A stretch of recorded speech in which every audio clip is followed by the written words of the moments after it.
সুতির ঔরঙ্গাবাদে বিড়ি শিল্পকে ঘিরে হতে চলেছে গুরুত্বপূর্ণ আলোচনা। বিড়ি মার্চেন্ট অ্যাসোসিয়েশনের উদ্যোগে আয়োজিত বিশেষ আলোচনা সভায় উপস্থিত হতে চলেছেন পশ্চিমবঙ্গের শ্রমমন্ত্রী অর্জুন সিং।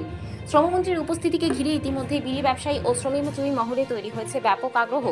25শে আগস্ট ঔরঙ্গাবাদে আয়োজিত এই বিশেষ সভায় বিড়ি শিল্পের বর্তমান পরিস্থিতি, ব্যবসায়ীদের বিভিন্ন সমস্যা, শ্রমিকদের অধিকার এবং তাঁদের কল্যাণ সহ একাধিক গুরুত্বপূর্ণ বিষয় নিয়ে আলোচনা হওয়ার কথা রয়েছে। বিড়ি শিল্পের সঙ্গে যুক্ত শ্রমজীবী মানুষের সমস্যা, তাদের স্বার্থ রক্ষা এবং শিল্পের সঙ্গে যুক্ত ব্যবসায়ীদের বিভিন্ন দাবি দেওয়া শ্রমমন্ত্রীর সামনে তুলে ধরা হতে পারে বলে জানা গিয়েছে। একদিকে বিড়ি শিল্পের সঙ্গে যুক্ত মানুষের জীবিকা, অন্যদিকে ব্যবসায়ীদের নানা সমস্যা। এই দুই গুরুত্বপূর্ণ বিষয়কে সামনে রেখেই ঔরঙ্গাবাদের এই বৈঠক বিশেষ তাৎপর্যপূর্ণ হয়ে উঠেছে। শ্রমমন্ত্রী অর্জুন সিং এর বক্তব্যে বিড়ি শিল্প ও শ্রমজীবী মানুষের স্বার্থে কি বার্তা উঠে আসে, সেদিকেই এখন নজর সংশ্লিষ্ট মহলের। ঔরঙ্গাবাদের এই বিশেষ আলোচনা সভা থেকে বিড়ি শিল্প ও শ্রমজীবী মানুষের জন্য নতুন কোনো দিশা বা ঘোষণা আসে কিনা, সেটাই এখন দেখার।